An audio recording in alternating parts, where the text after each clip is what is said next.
तो दोस्तों स्वागत है आप सभी का आज के कोलैबोरेशन वीडियो में, जो कि है हॉन्टिंग हॉली चैनल के साथ। दोस्तों आज मैं जिस मूवी को एक्सप्लेन करूंगा उसका नाम है जिंजर स्नैप पार्ट 2 और ये मूवी 2004 में रिलीज हुई थी। इस फिल्म की IMDb रेटिंग है 6.4 आउट ऑफ 10 एंड इसे रॉटन टोमेटोज पर मिले हैं 88%। दोस्तों मुझे उम्मीद है कि पार्ट 1 आपने हॉन्टिंग हॉली के चैनल पर देखा होगा कि कैसे ब्रिजेट अपनी बहन जिंजर, जो कि एक क्रिएचर में बदल गई थी, उसे मार देती है।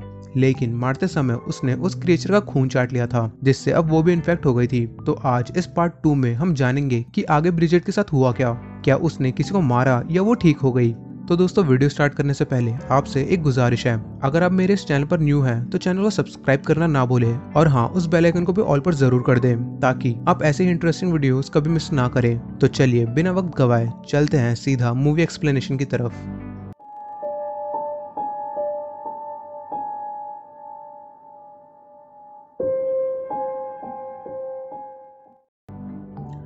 मूवी की शुरुआत में हम ब्रिजेट को देखते हैं, जिसे सेम अपनी बहन जिंजर की तरह ही बॉडी पर काफी बाल आने लगे थे, बट स्टिल वो अभी तक बिल्कुल ठीक थी। उसने अपने शहर को छोड़ दिया था एंड दूसरे शहर में रहने आई थी एंड वो अभी तक क्रिएचर में चेंज नहीं हुई थी बिकॉज वो मॉन्कसूद वैक्सीन के डोज हर रोज लेती थी, एज उसने काफी ज्यादा मात्रा में उस वैक्सीन को स्टोर करके रखा था। वो जिस घर में रहती थी उसमें वो सेफ फील नहीं करती थी बिकॉज पार्ट 1 में जिस क्रिएचर ने जिंजर को काटा था वो सैम के कार के टकराने पर भी नहीं मरा था। वो लगातार ब्रिजेट की तलाश में था और उसे ब्रिजेट की तलाश क्यों थी ये हमें मूवी के एंड में पता चलेगा। अब ब्रिजेट लाइब्रेरी से घर वापस आकर अपने डोज लेती है, तभी उसे अपनी बहन जिंजर के विजन्स आते हैं, जिसकी वजह से वो बाहर देखती है तो वहाँ वही क्रिएचर आ चुका था। ब्रिजेट अपना सामान और मॉन्कसूद वैक्सीन लेके वहाँ से भागने लगती है, तभी लाइब्रेरियन उसे कुछ बुक्स वापस देने आता है। ब्रिजेट ने अभी अभी अपना डोज लिया था तो वो ठीक से नहीं चल पा रही थी और थोड़ी कमजोर भी थी। वो क्रिएचर अचानक आके लाइब्रेरियन को मार डालता है, बट ब्रिजेट किसी तरह वहां से भाग जाती है और कुछ देर चलने पर वो कमजोरी के चलते बेहोश हो जाती है। एंड जब सुबह उसकी आंख खुलती है तो वो एक रिहैब सेंटर में थी जहाँ ड्रग्स एडिक्ट का इलाज होता था। उस सेंटर की हेड थी एलिस। ब्रिजेट अपने आप को वहाँ देखकर थोड़ी नर्वस हो जाती है और वहाँ से भागने की कोशिश करती है, बट कोई फायदा नहीं होता, उसे पकड़ लिया जाता है। इसके बाद ब्रिजेट अपने हाथ पर जानबूझकर कुछ गहरे कट करती है ताकि वो ये देख सके कि वो कितनी देर में हील होती है, एज उसमें अभी भी उस क्रिएचर का इन्फेक्शन था। यहाँ एलिस को लगता है कि ब्रिजेट एक नशेड़ी है जो कोई अलग तरीके का नशा करती है एंड उसी नशे में वो अपने आप को नुकसान पहुंचा रही है, बट असल में ब्रिजेट मॉन्कसूद वैक्सीन ले रही थी जो कि नॉर्मल था। अब ब्रिजेट एलिस को बोलती है कि मुझे मेरे दवाइयों के साथ जाने दो वरना सभी मारे जाएंगे, बट एलिस कुछ नहीं सुनती और वो ब्रिजेट को लॉक करवा देती है। देन वो मॉन्कसूद वैक्सीन को चेक करवाती है, जिससे उसे पता चलता है कि ये कोई ड्रग्स नहीं बल्कि किसी तरह का पॉइजन है, बट इन्हें ये नहीं पता था कि जो दूसरों के लिए पॉइजन था वो ब्रिजेट के लिए जीवनदान था। एलिस को लगने लगता है कि ब्रिजेट पागल है। इसके बाद हम उसी सेंटर में घोस्ट नाम की एक लड़की को देखते हैं जो सेंटर में अपनी जली हुई दादी की देखभाल करती थी। घोस्ट की दादी को सिगरेट पीने की आदत थी एंड एक दिन इसी आदत के कारण एक बार रूम में आग लग गई एंड दादी का करीब करीब पूरा शरीर जल गया था, बट वो अभी भी जिंदा थी एंड रिहैब सेंटर में थी, इसलिए कहते हैं smoking is injurious to health. खैर अब घोस्ट छुपके से एलिस की बात सुन लेती है कि ब्रिजेट मॉन्कसूद वैक्सीन लेती है एंड घोस्ट, जो कि वेयरवुल्फ कॉमिक की फैन थी, ये समझ जाती है कि मॉन्कसूद सिर्फ तभी लिया जाता है जब कोई वेयरवुल्फ के काटने से इन्फेक्ट हुआ हो, यानी कि यहाँ घोस्ट काफी होशियार थी। अगले दिन घोस्ट ब्रिजेट को खाना देने जाती है। वो ब्रिजेट को डायरेक्टली बोलती है कि मुझे पता है कि तुम वेयरवुल्फ हो, जिस पर ब्रिजेट उसे मना करती है, बट सडनली घोस्ट ब्रिजेट का कान देखती है जो कि ग्रो हो रहा था। ब्रिजेट घोस्ट को बाहर जाने को बोलकर बाथरूम में जाके एक कांच के टुकड़े से अपने ग्रो हो रहे कान के कोने को काट देती है। उसी रात टाइलर नाम का एक बंदा चेकअप के बहाने ब्रिजेट के कमरे में आता है एंड बोलता है कि वो उसे हर रोज मॉन्कसूद डोज देगा, बट इसके बदले में ब्रिजेट को उसके साथ इंटीमेट होना पड़ेगा। ब्रिजेट इस पर उसे मना कर देती है। अगले दिन घोस्ट छुपके से टाइलर के बैग से एक मॉन्कसूद वैक्सीन चुरा के ब्रिजेट को देती है, बट टाइलर बाथरूम में जाके ब्रिजेट को वैक्सीन लगाते हुए पकड़ लेता है एंड उस दवाई को जमीन पर गिरा देता है। रात को ब्रिजेट देखती है कि जो कान उसने कांच से काटा था वो दोबारा से उस क्रिएचर की तरह बन रहा था। अब ब्रिजेट टाइलर से काफी रिक्वेस्ट करके मॉन्कसूद का थोड़ा सा डोज ले लेती है। उसी रात को वो क्रिएचर ब्रिजेट को ढूंढते हुए रिहैब सेंटर के पास आ जाता है एंड उसने वहाँ एक डॉग को भी मार दिया था। अगली सुबह घोस्ट को एक मरा हुआ डॉग मिलता है एंड वो उसे ब्रिजेट को दिखाती है।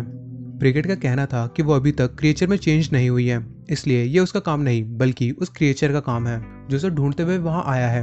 अब ब्रिगेड कहती है कि उससे यहाँ से भागना होगा, जिसके बाद घोस्ट ब्रिगेड की मदद करती है रिहैब से भागने के लिए। ये दोनों रिहैब सेंटर के एसी डक्ट से निकलकर बेसमेंट में आते हैं, जहाँ पर वो क्रिएचर वहाँ आ जाता है एंड ब्रिगेड को पकड़ के उस पर हमला करता है, लेकिन वो उसे जान से नहीं मारता। घोस्ट उस क्रिएचर को डिस्ट्रैक्ट करके ब्रिगेड के साथ रिहैब के बाहर आती है एंड दोनों कार लेके वहाँ से भाग जाते हैं। देन घोस्ट ब्रिगेड को अपने घर ले जाती है, जहाँ इनके पास मॉन्क सूट तो था बट उसे इंजेक्ट करने के लिए किसी चीज की जरूरत थी। यहाँ ब्रिगेड घोस्ट को बताती है कि वो क्रिएचर उसे मारने नहीं बल्कि उसके साथ प्रजनन करने आया है, ताकि इन क्रिएचर्स की संख्या बढ़ सके। एज वी नो, ब्रिजेट भी बिना दवाई के जल्द ही क्रिएचर बनने वाली थी, तो ये उस क्रिएचर के लिए एक अच्छा मौका था। खैर, ब्रिजेट की हालत बिगड़ने लगती है, इसलिए ना चाहते हुए भी घोस्ट टाइलर को उसके घर बुला लेती है ताकि टाइलर ब्रिजेट को मॉन्कसूट का डोज दे सके। टाइलर घर आके ब्रिजेट को इंजेक्शन तो लगा देता है, बट ब्रिजेट की हालत काफी खराब होती जा रही थी, एज काफी टाइम बाद उसने डोज लिया था। टाइलर डर के मारे रिहैब सेंटर की हेड एलिस को वहां बुला लेता है। तभी ब्रिजेट बेहोश हो जाती है। मौका देखकर टाइलर घोस्ट के साथ जबरदस्ती करने लगता है, लेकिन तभी ब्रिजेट को होश आता है एंड ये सारी बातें सुनने के बाद वो टाइलर को गुस्से में घर से बाहर निकाल देती है। बाहर वही क्रिएचर बैठा हुआ था जो कि अब टाइलर को मार देता है। अब इस क्रिएचर को मारना जरूरी था, इसलिए घोस्ट एंड ब्रिजेट दोनों घर में ट्रैप्स वगैरह लगाने लगते हैं, वेपन्स लोड करते हैं ताकि क्रिएचर को मारा जा सके। अब दोनों तैयार ही थे कि तभी रिहैब सेंटर हेड एलिस वहां आ जाती है, जिसे टाइलर ने फोन करके बुलाया था। घोस्ट एलिस को झूठ बोलती है कि टाइलर घर चला गया है। एलिस गुस्से में घोस्ट को बोलती है कि तुम भी तो रिहैब सेंटर में ट्रीटमेंट ले रही थी, तो तुम वहां से क्यों भाग गई। यहाँ में पता चलता है कि घोस्ट की दादी सिगरेट पीने से जल के घायल नहीं हुई थी, बल्कि घोस्ट ने उन्हें जलाया था, बिकॉज घोस्ट एक कॉमिक बुक फैन थी। छोटी उम्र एंड किसी बड़े का सही गाइडेंस ना होने के कारण उसे फिक्शनल एंड रियलिटी में फर्क नजर नहीं आता था, एंड इसे ट्रीटमेंट के लिए घोस्ट उस रिहैब सेंटर में आई थी। अब ब्रिजेट को भी घोस्ट की सच्चाई पता चल जाती है। ऑल्सो घोस्ट ने ये झूठ बोला था कि टाइलर ने उसके साथ जबरदस्ती की थी, उसने अपने पागलपन के चलते किया था। जैसे ही ये बात ब्रिजेट को पता चलती है, वो गुस्सा हो जाती है। पहले से ही वो क्रिएचर में बदल रही थी। एलिस घोस्ट को बचाने के लिए गन ब्रिजेट पर तान देती है। इनकी आपस में बहस चल ही रही थी कि तभी वो क्रिएचर घर में घुस जाता है। एलिस एंड घोस्ट छुप जाते हैं। क्रिएचर ब्रिजेट पर हमला करता है, इनमें हाथापाई होती है एंड ब्रिजेट क्रिएचर पर एक पत्थर से वार करके उसे बेहोश कर देती है और उसे खींच के वो बेसमेंट की तरफ ले जाती है, जहाँ उसने ट्रैप्स लगाए हुए थे। ब्रिजेट क्रिएचर को नीचे फेंकने ही वाली थी कि तभी क्रिएचर को होश आ जाता है एंड वो ब्रिजेट को पकड़ लेता है एंड दोनों साथ में नीचे बेसमेंट में गिर जाते हैं। क्रिएचर वहां मारा जाता है बट ब्रिजेट बच जाती है। तो दोस्तों, आपको क्या लगता है, अब सब ठीक हो जाएगा? ब्रिजेट मॉन्सूद लेके हमेशा जिंदा रहेगी?